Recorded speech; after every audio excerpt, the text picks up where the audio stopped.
We will not be checking you in tonight. Daniel Foster stared across the polished marble front desk of the Grand Meridian Hotel, certain for a moment that he had misunderstood Richard Thompson. His wife stood beside him with one hand resting on the handle of their suitcase. Daniel's driver's license, credit card, and printed reservation confirmation were spread across the counter between them. Behind Richard, the computer screen still displayed the reservation Daniel had made weeks earlier. "You have our booking right there," Daniel said. His voice stayed low and controlled. Richard, the hotel manager, pushed the identification and card back across the counter. "I can see a reservation. That does not mean I can authorize the check-in." Daniel glanced at his wife. They had driven nearly 4 hours to reach the city, and it was already after 9 in the evening. If Richard refused them, they would be standing in an unfamiliar downtown hotel lobby searching for another room on a busy event weekend. "What exactly is the problem?" Daniel asked. Richard straightened his jacket. "There are verification concerns. You asked for identification. I gave it to you. You asked for the card used for the reservation. I gave you that too. And I told you that additional verification may be required." Daniel looked down at the confirmation sheet. His name was printed clearly beneath the hotel logo. The room type was correct. The dates were correct. The confirmation number matched the one on Richard's screen. "What additional verification?" Richard paused. "That is at management discretion." Daniel's wife shifted closer to him. "The room is already confirmed," she said. Richard barely looked at her. "Ma'am, I understand what the paperwork says." Daniel noticed the wording, not what the reservation said. What the paperwork said, as though the documents themselves had somehow become suspicious because they belonged to them. Before Daniel could respond, another couple approached the neighboring section of the desk. They were white, dressed casually, carrying 2 small rolling bags. Daniel heard the man explain that his company had booked the room under a shortened version of his name, creating a mismatch with his identification. The front desk employee called Richard over. Richard examined the screen for less than a minute.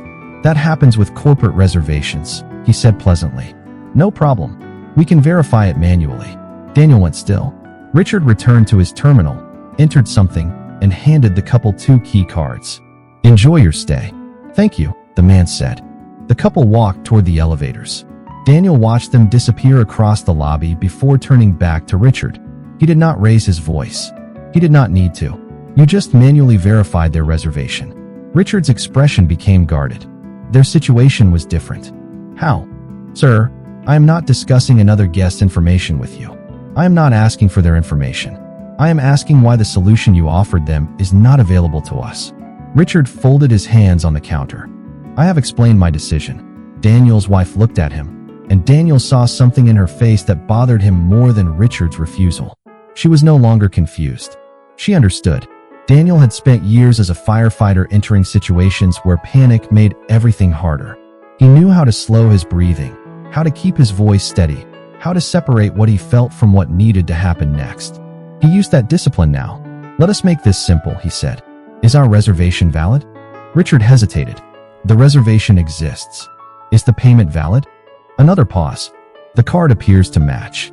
Does my identification match the name on the reservation?" Richard's jaw tightened. "Yes." Daniel leaned slightly toward the counter. "Then what did that couple show you that we have not?" The lobby seemed quieter around them. Richard looked at Daniel, then at Daniel's wife, then back at the computer. When he answered, his voice was colder than before. "I am not comfortable approving this check-in." Daniel held his gaze. "Based on what?" Richard did not answer. Instead, he reached for the reservation paperwork and slid it back toward Daniel. "You are welcome to contact the booking party if you disagree." Daniel looked at the paper, then at the small event contact number printed near the bottom. His wife touched his arm. "Daniel," she said quietly, "he already decided."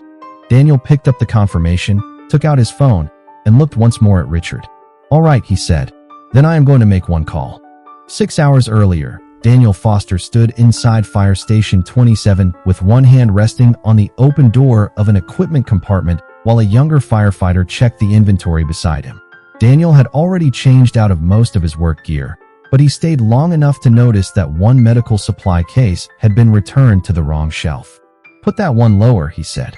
"You do not want to be reaching over your head when every second matters." The younger firefighter moved it immediately. "You were supposed to be off duty."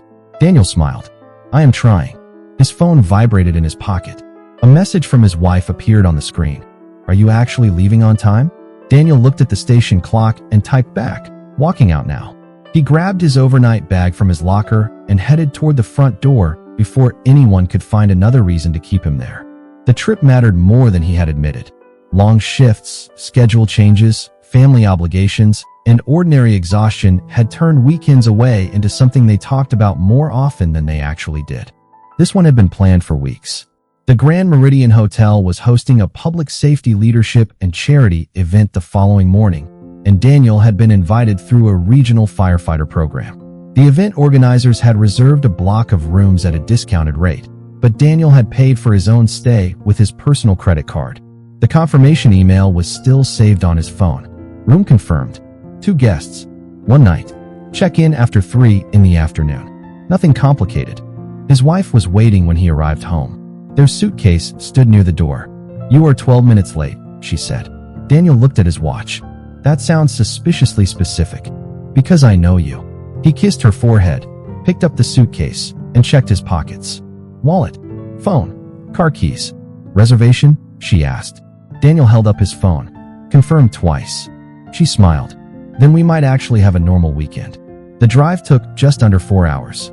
They talked about everything except work for the first hour, then about nothing at all as the highway stretched ahead of them.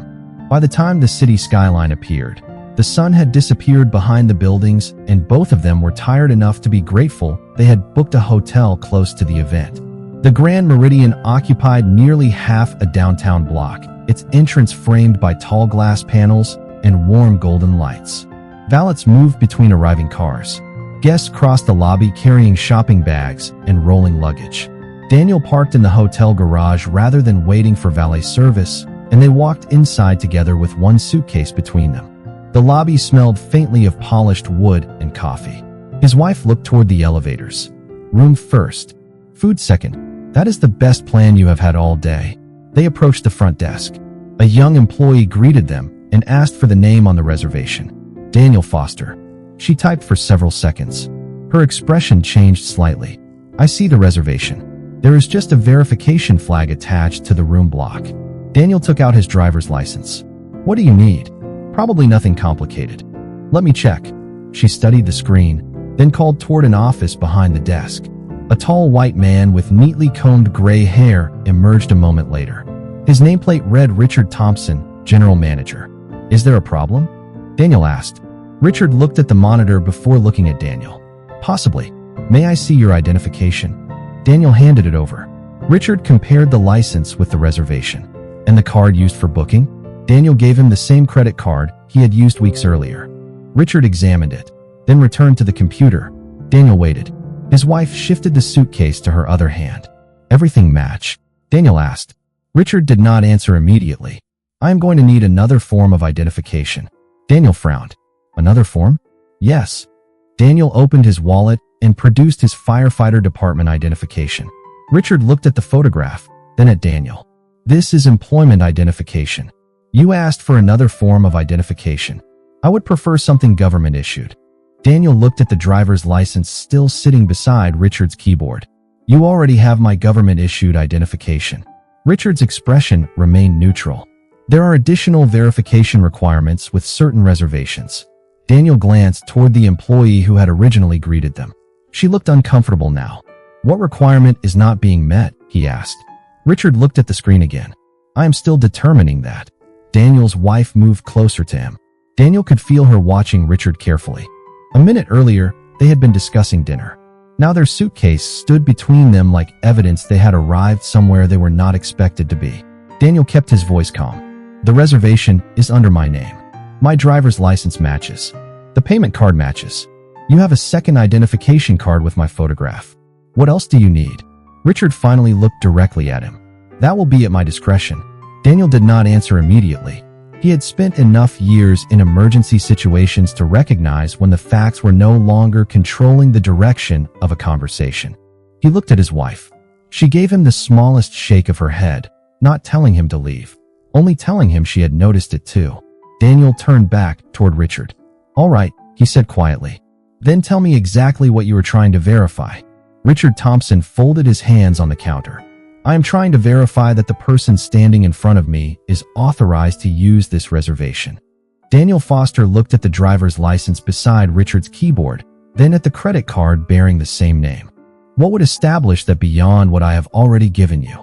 Richard glanced at the computer. The reservation came through a contracted event block. Those bookings sometimes require additional review. Daniel nodded toward his firefighter identification. The event is for public safety professionals. That identification shows why I am attending. It does not verify the reservation. My driver's license does. Richard's expression tightened. Sir, repeating yourself is not going to change the process. Daniel's wife looked at Richard, then explained the process. Richard shifted his attention to her. There are security procedures we follow when something does not look consistent. Daniel caught the phrase immediately. What does not look consistent? Richard returned his gaze to the monitor. The booking information requires review. Which information? I cannot discuss internal security criteria. Daniel breathed slowly through his nose. Every answer seemed designed to create another question. The young front desk employee stood a few feet away, pretending to organize key envelopes while listening. Daniel noticed her glance at Richard, then at the identification on the counter. She looked as confused as he felt. Can the event coordinator verify the booking? Daniel asked. Possibly. Can your reservations department verify it? Possibly. Can you call either one? Richard paused. I am not required to do that. Daniel's wife lowered her voice. Daniel. He turned toward her. She looked tired now, but beneath the exhaustion was something more painful. We gave him everything. Daniel nodded. I know. Before he could say more, a white businessman in a gray sweater approached the neighboring station pulling a small suitcase. Another employee greeted him.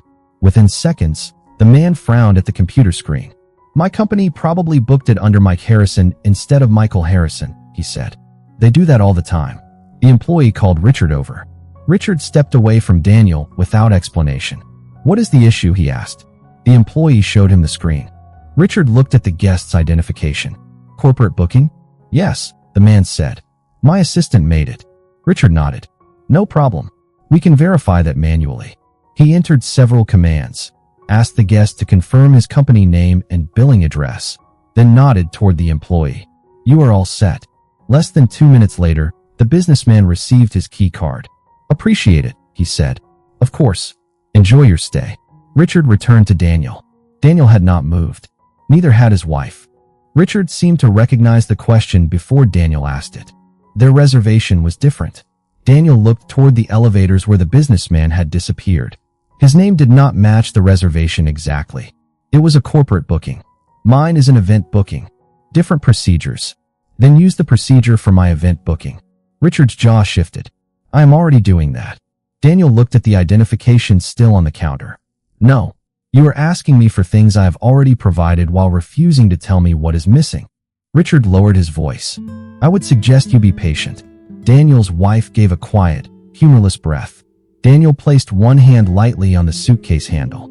It gave him something ordinary to hold while the conversation became less ordinary by the minute. I have been patient, he said. I am asking a simple question. What can I provide right now that will allow us to check in? Richard looked at Daniel's firefighter identification again.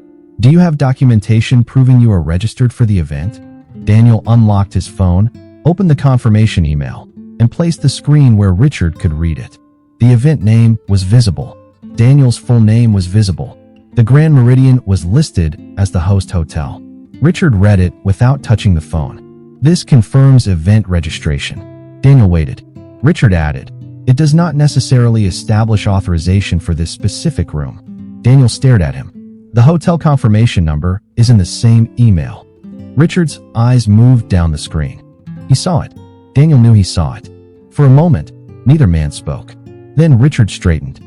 I still need to review the reservation. Daniel's wife looked at Daniel and spoke softly enough that only he could hear.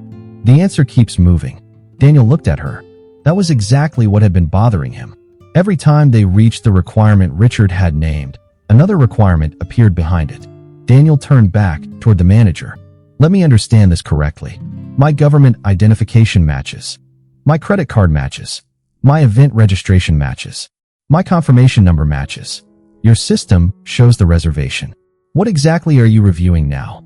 Richard held his gaze. The polished lobby continued around them, full of rolling luggage, quiet conversations, and guests heading toward elevators with key cards already in their hands. Finally, Richard reached for Daniel's documents and placed them together on the counter. Whether I am comfortable authorizing the room. Daniel looked down at the documents, then slowly back up.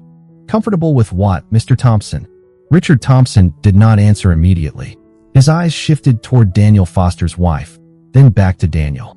Comfortable with the verification, he finally said. Daniel kept one hand on the suitcase handle. You have verified everything you asked for. That is your interpretation.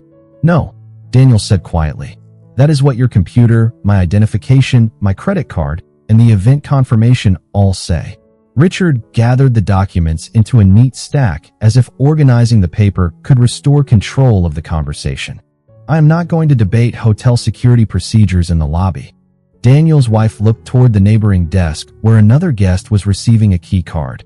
We are not asking you to debate anything. We are asking you to apply the same effort you just applied to someone else.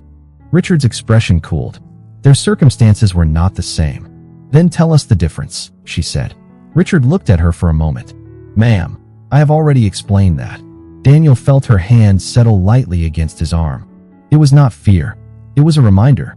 Stay calm. He had spent years learning that control was most valuable when someone else was losing perspective. Mr. Thompson, Daniel said, I want to give you one more opportunity to tell me exactly what is missing. Richard looked toward the computer. I need to verify that the booking was legitimately assigned to you. Daniel picked up his phone again and opened the event email. My full name is here. The confirmation number is here. The hotel address is here. The room block is here. Richard barely glanced at it. Emails can be forwarded. Daniel stared at him. So now you think the email might not belong to me? I did not say that. Then what are you saying? Richard lowered his voice. I am saying there are enough irregularities that I am not prepared to approve the room. Daniel's wife looked down for a second. When she raised her eyes again, the hurt in them was unmistakable. What irregularities? She asked. Richard did not answer her. Instead, he turned to the young front desk employee. Please continue assisting the next guest. The employee hesitated. Mr. Thompson, the reservation does show as confirmed. Richard's face tightened. I am aware of what the screen shows. Daniel noticed the employee become silent immediately. That told him something. Richard was not waiting for the system to give him an answer. He had already chosen one. A middle-aged white couple approached the next station carrying matching luggage. The woman apologized because she could not find the credit card her husband had used to reserve their room. The employee looked uncertain and glanced toward Richard. Richard stepped over. Do you have identification? He asked. The husband handed it to him. Richard checked the screen. Same last name, same address. Yes. Richard nodded. That is fine. We can put a different card on file for incidentals. Within moments, the couple had their room keys. Daniel watched the entire exchange. His wife did too. Richard returned to them as if nothing significant had happened. Daniel spoke before Richard could. They did not have the card used for their reservation. Richard's expression hardened. Their identification satisfied the requirement. Daniel pointed gently toward his own driver's license. Mine does not. Their booking did not have the same verification concern. What concern? Richard said nothing. Daniel took a slow breath. You keep using that word, but you have never identified a single thing that is actually wrong. Several people in the lobby had begun paying attention. Nobody was staring openly, but conversations nearby had softened. Daniel hated that part most. He and his wife had arrived expecting anonymity, dinner, sleep, and a quiet morning before the event. Now they were standing beneath the lobby lights being made to look as though they were trying to obtain something that did not belong to them. Richard leaned slightly forward. Sir, I am asking you to lower your voice. Daniel almost laughed, but there was nothing funny about it. My voice has not changed. Richard glanced around the lobby. I am trying to resolve this professionally. Daniel's wife looked directly at him. So are we. Richard returned his attention to the screen. I can contact the booking department tomorrow morning. Daniel blinked. Tomorrow? Their office is closed. And what are we supposed to do tonight? Richard's answer came too quickly. You may need to make other arrangements. Daniel stared at him. You have an available room reserved in my name, already secured with my card, and your solution is for us to leave? Richard straightened. My decision is that I cannot authorize the check-in tonight. Daniel's wife became very still beside him. Daniel looked down at the reservation confirmation, then across the lobby at the elevators where other guests disappeared with key cards in their hands. When he looked back at Richard, there was no anger in his voice, only clarity. Are you saying you believe our reservation is fraudulent? Richard paused. I am saying I am not comfortable approving it. Daniel held his gaze. His wife leaned closer and whispered, he already decided before we could prove anything. Daniel knew she was right. Every new document had answered a question, and every answer had produced another barrier. He picked up his driver's license, credit card, firefighter identification, and phone. Then he looked at the event confirmation again. Near the bottom was the direct number for the regional coordinator who had arranged the room block. Daniel stepped away from the counter. Richard seemed almost relieved. If you decide to contact another hotel, the concierge can provide a list. Daniel stopped. That is not who I am calling. He touched the number on his screen and raised the phone to his ear. The call rang twice before a woman answered. Regional Public Safety Leadership Conference. This is Melissa Grant. Daniel Foster turned slightly away from the front desk, keeping his voice low. Melissa, this is Daniel Foster. I am scheduled for tomorrow morning's program. There was a brief pause, then the sound of a keyboard. Daniel, yes. I have you here. Did you make it to the Grand Meridian? Daniel looked across the lobby at Richard Thompson. The manager was speaking quietly to the young front desk employee, but his eyes kept returning to Daniel. We made it, Daniel said. We need our reservation moved to another hotel. His wife looked at him, surprised but relieved. Melissa stopped typing. Moved? What? Daniel rested one hand on the suitcase handle. The manager will not honor it. Another pause. Is there a problem with the reservation? That is what I have been trying to find out. The hotel has my confirmation number, driver's license, payment card, firefighter identification, and event registration. Everything matches. The manager says he is not comfortable approving the check-in. Melissa's voice changed. Who are you speaking with? Daniel looked at the silver nameplate across the counter. Richard Thompson, general manager. The silence on the other end lasted long enough for Daniel to check whether the call had dropped. Melissa, I am here. He heard more typing. Daniel, do not leave the lobby. Daniel glanced at his wife. We are tired. We have been standing here long enough. I understand. Give me 5 minutes before you go anywhere. Your reservation is part of the contracted room block I personally finalized with the hotel. I am looking at the master list right now. Daniel's expression changed. And your name is on it. Your confirmation number is correct. Your room is guaranteed. Daniel looked toward Richard again. That is what their computer shows too. Melissa became quiet. Did they tell you what verification requirement you failed? No. Every time I provide what they ask for, there is another requirement. Daniel's wife lowered her eyes. Hearing the experience summarized aloud made it sound even worse. Melissa asked, did you see other guests being handled differently? Daniel thought about the businessman whose name did not exactly match his reservation.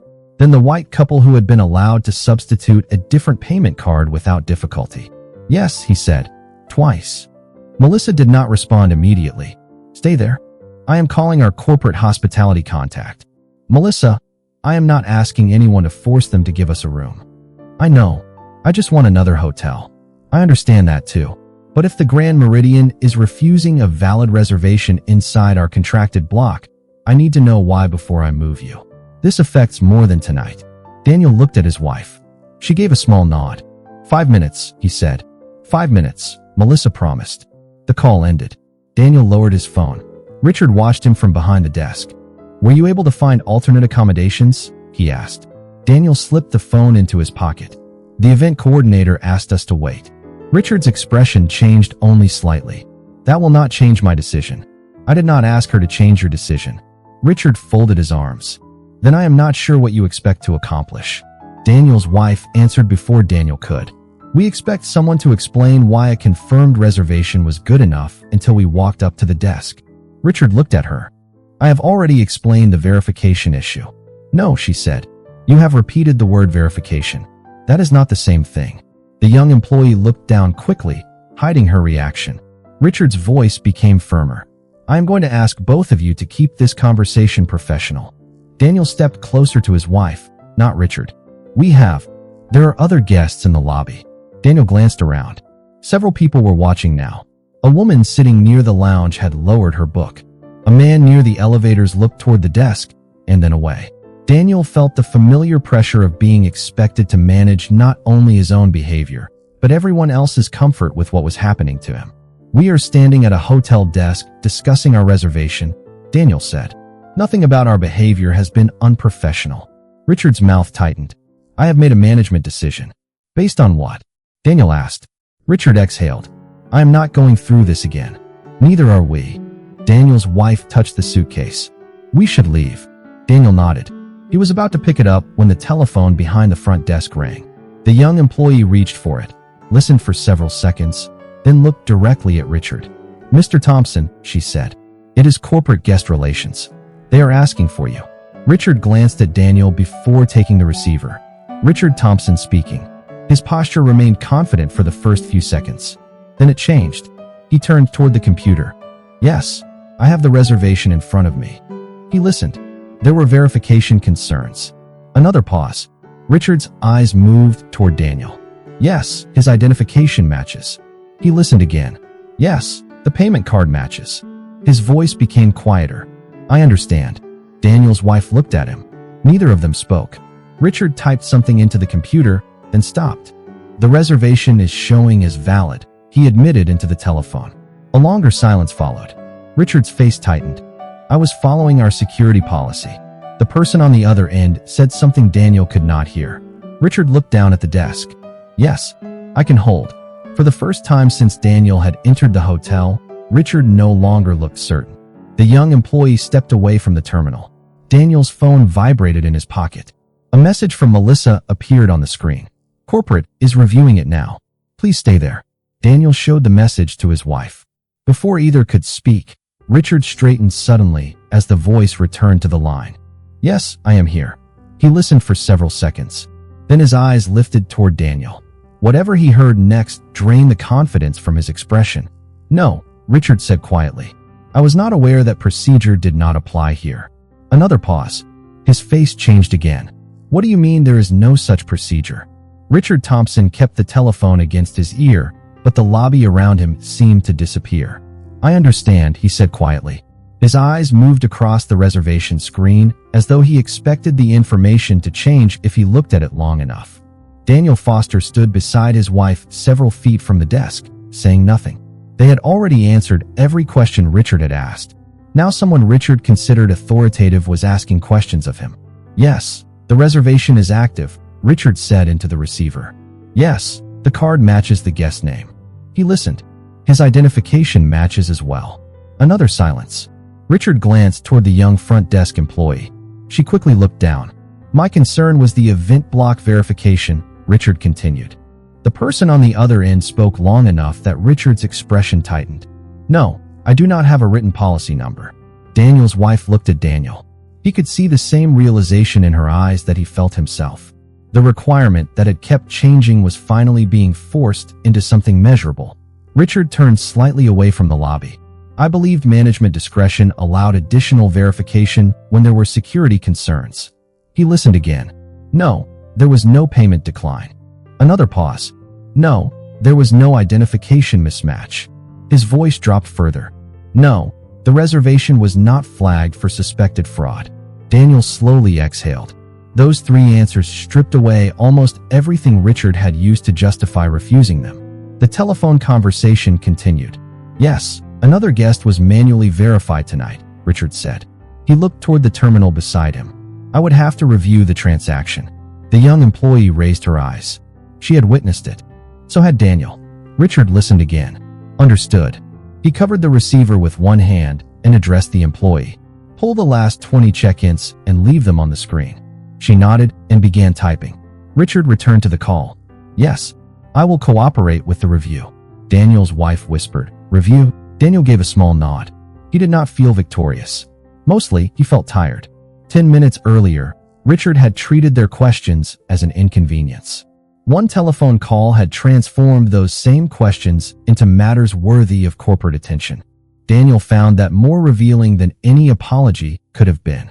Richard finally ended the call and placed the receiver down carefully. For several seconds, he remained behind the desk without speaking. Then he looked at Daniel. Corporate has confirmed your reservation. Daniel's wife gave a short breath of disbelief. We confirmed it when we walked in. Richard ignored the remark. I can authorize the room now. Daniel studied him. What changed? Richard hesitated. Corporate provided clarification. Clarification about what? The verification procedure. Daniel waited. Richard looked uncomfortable. There appears to have been a misunderstanding regarding what additional review was required. Daniel's wife shook her head. A misunderstanding by whom? Richard's eyes moved toward her. I made a judgment based on what I believed was appropriate. Daniel stepped closer to the desk, still leaving several feet between them. You told us there were security procedures. That was my understanding. Corporate just told you there was no such procedure, did they not? Richard did not answer immediately. The silence answered for him. Daniel continued. Was there anything wrong with our reservation? No. Anything wrong with my identification? No. Anything wrong with the payment?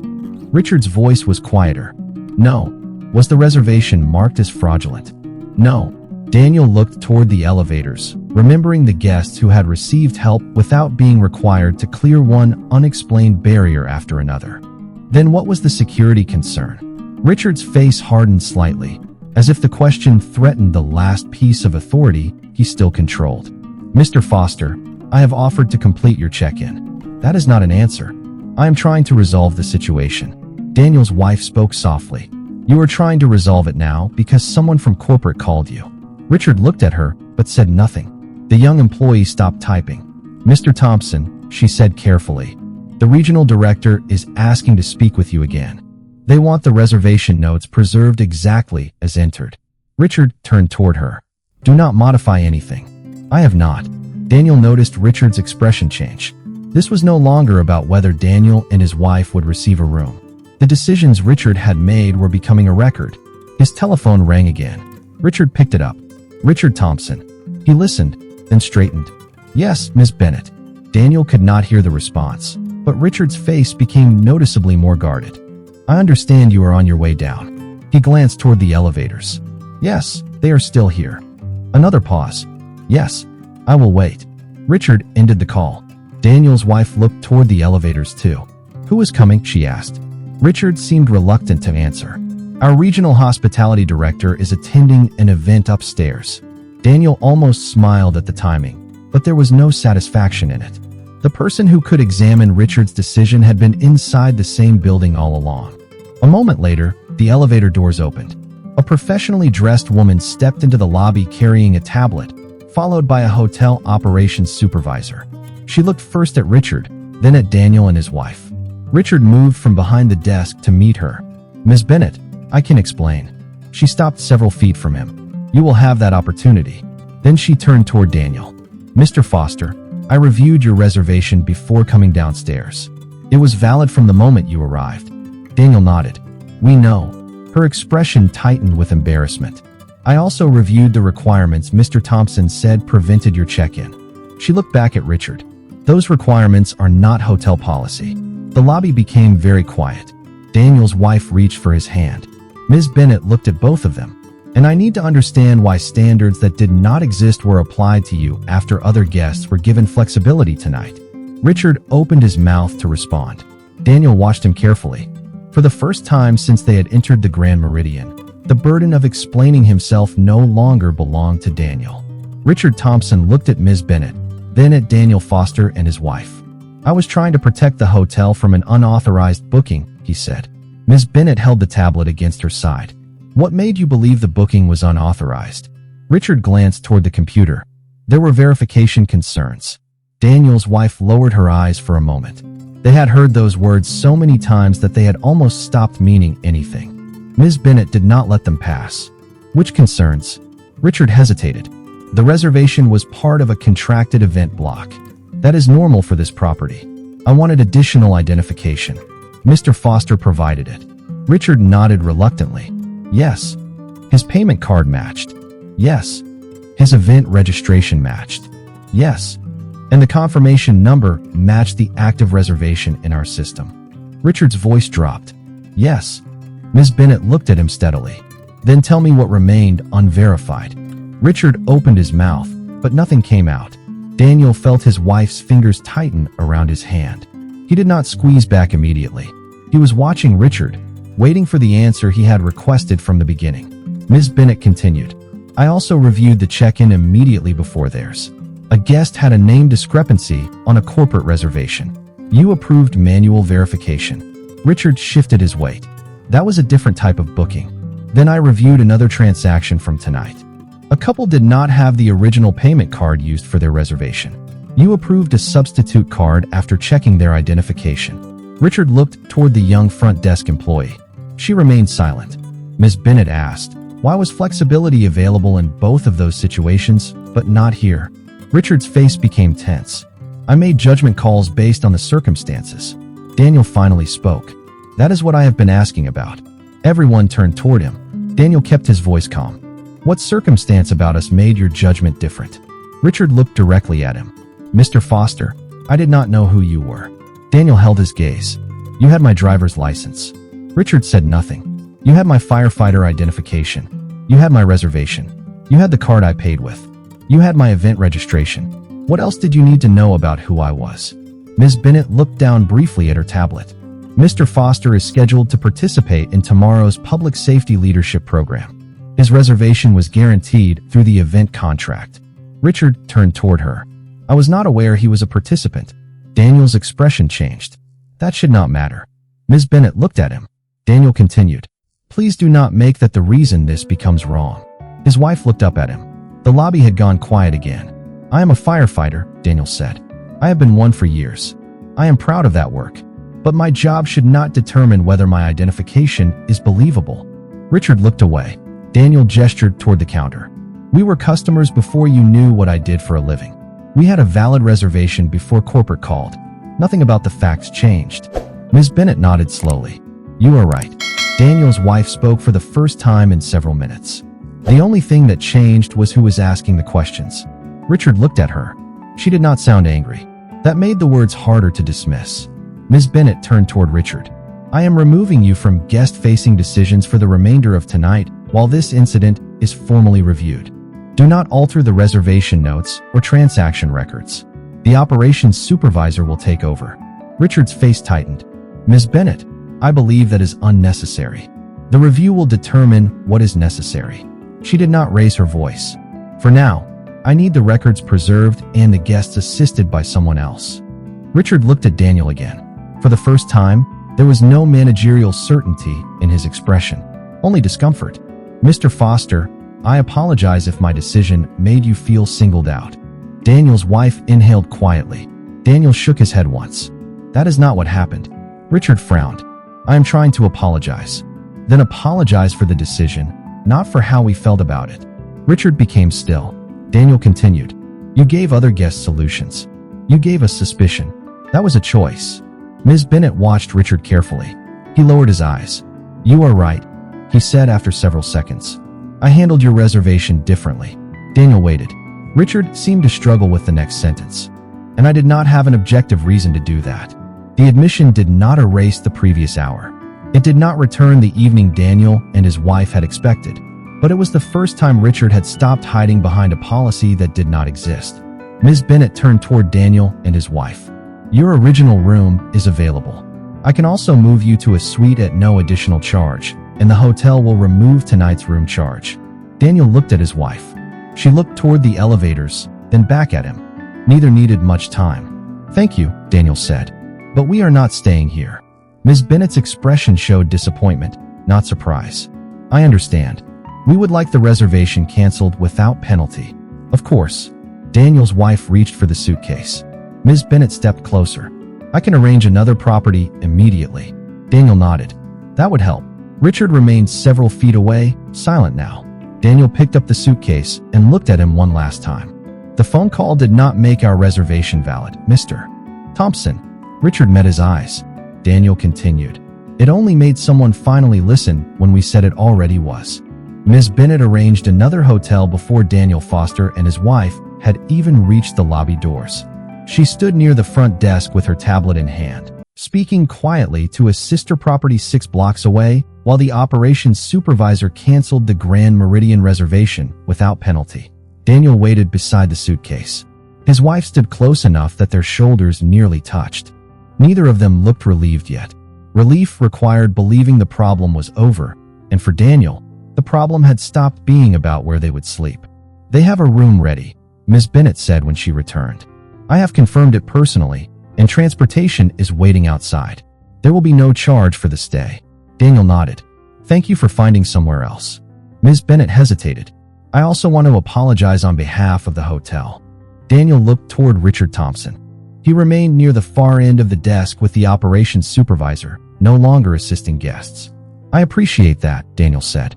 "But I hope tomorrow this does not become a story about how quickly the hotel fixed things after corporate got involved." Ms. Bennett's expression grew serious. "What should it be about?" Daniel glanced at his wife before answering. "Why corporate had to get involved at all?" She nodded slowly. Daniel continued. "We did everything a guest is supposed to do. We made a reservation. We paid with our own card. We brought identification. We showed the event confirmation. Every time we answered one concern, another one appeared." His wife looked toward the elevators where other guests continued coming and going. "And we watched people with their own reservation problems get solutions," she said. "Nobody made them prove they deserved help." Ms. Bennett lowered the tablet. "I reviewed those transactions." "You are correct." Daniel's wife gave a small nod. "Then please put that in the review." "I will." Richard looked toward them from across the lobby. For several seconds, he seemed uncertain whether to approach. Finally, he walked over, stopping at a respectful distance. His expression no longer carried the controlled certainty he had worn behind the desk. "Mr. Foster," he said, "may I say something before you leave?" Daniel looked at his wife. She gave him a slight nod. "Go ahead." Richard drew a breath. "When I first saw the reservation issue, I decided it required additional scrutiny. After that, every piece of information you gave me, I treated as something else that needed to be questioned." Daniel remained silent. Richard continued. "I told myself I was being cautious." "Were you?" Daniel asked. Richard looked toward the front desk. "Not equally." The answer surprised Daniel because it contained no excuse. Richard looked back at him. "I gave other guests the benefit of a solution. I gave you the burden of proving there was not a problem." Daniel's wife folded her arms loosely. "Why?" Richard's eyes dropped for a moment. "I do not have an answer that makes it acceptable." "That was not the question," she said. Richard looked at her again. She did not sound hostile. She sounded tired. "You saw us walk in," she continued. "Before you knew his job, before you knew why we were here, before you knew anything except what we looked like. Something about us made suspicion feel reasonable to you." Richard did not defend himself. "Yes," he said quietly. Daniel felt the words settled differently from every apology that had come before it. It was uncomfortable because it named something Richard could no longer hide inside a computer system or invented policy. Daniel stepped slightly closer, leaving several feet between them. "Then that is what you need to remember," he said. "Not that you almost turned away a firefighter. Not that I was invited to tomorrow's event. Not that someone from corporate happened to answer the phone." Richard met his eyes. "Remember that you had enough information to treat us fairly before you knew any of that." Richard nodded. "I will." Daniel did not tell him he was forgiven. Forgiveness was not something Richard could request at the front desk like another transaction. Ms. Bennett looked between them. "The formal review begins tomorrow morning. We will preserve the reservation history, lobby security footage, check-in records, and staff statements. We will also compare how similar booking discrepancies were handled." Daniel nodded. That mattered. Facts could be reviewed. Patterns could be measured. "Good," he said. Outside the glass entrance, a dark sedan pulled beneath the hotel canopy. Ms. Bennett gestured toward it. "Your transportation is ready." Daniel picked up the suitcase. His wife slipped her hand into his. They walked toward the doors together. Just before they reached them, Ms. Bennett called his name. Daniel turned. "For what it is worth," she said, "your reservation was valid from the beginning." Daniel looked at her for a moment. "I know." The doors opened. Cool night air entered the lobby. His wife squeezed his hand as they stepped outside. "Are you still going tomorrow?" she asked. Daniel looked back through the glass at the hotel where the event would begin the next morning. "Yes." "After this?" Daniel nodded. "Especially after this." She studied him. "Why?" He looked through the doors at Richard standing quietly behind the desk. "Because if people only listen after they find out who you are, then somebody has to remind them that dignity was never supposed to depend on the introduction." The next morning, Daniel Foster walked back into the Grand Meridian beside his wife. But this time, they carried no suitcase. The lobby looked almost exactly as it had the night before. Coffee steamed behind the cafe counter. Guests crossed the marble floor. Keycards passed from employees to waiting hands. Daniel noticed how ordinary everything seemed, and that bothered him more than he expected. The place had not changed overnight. Only the questions being asked inside it had. Ms. Bennett met them near the conference-level elevators. "Thank you for coming back," she said. Daniel nodded. "I said I would." His wife squeezed his hand before heading toward the event seating area. The Public Safety Leadership Program began at 9. Daniel had originally expected to speak briefly about teamwork under pressure, but when the moderator asked what responsible leadership looked like when judgment failed, Daniel paused. He could have described fire calls, difficult decisions, or years of emergency work. Instead, he looked around the room. "Leadership is not proven when you discover somebody is important," he said.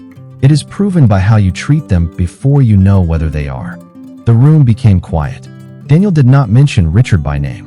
He did not describe himself as a victim. He spoke about assumptions, about how quickly confidence could become certainty, and how certainty could make people stop checking whether their first judgment was fair. When he finished, there was no dramatic celebration, just a silence that felt thoughtful before the moderator thanked him and moved forward. 3 weeks later, Daniel received an email from Ms. Bennett. The hotel had completed its internal review. Reservation records confirmed that his booking had been valid throughout the encounter.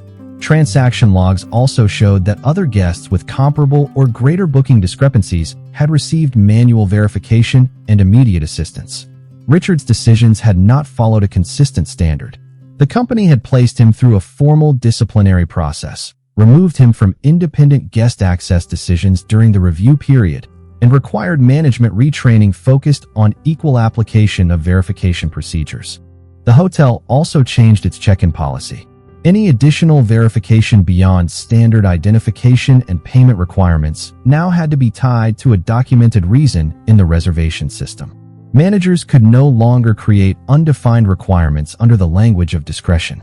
Guests denied service could request immediate secondary review from another manager, and event block reservations would have a direct after-hours verification contact. Daniel read the email twice at the kitchen table. His wife set a cup of coffee beside him. "What did they say?" He turned the laptop toward her. She read quietly. "Do you think it changes anything?" Daniel looked at the screen. "It does not change what happened." "That is not what I asked." Daniel leaned back.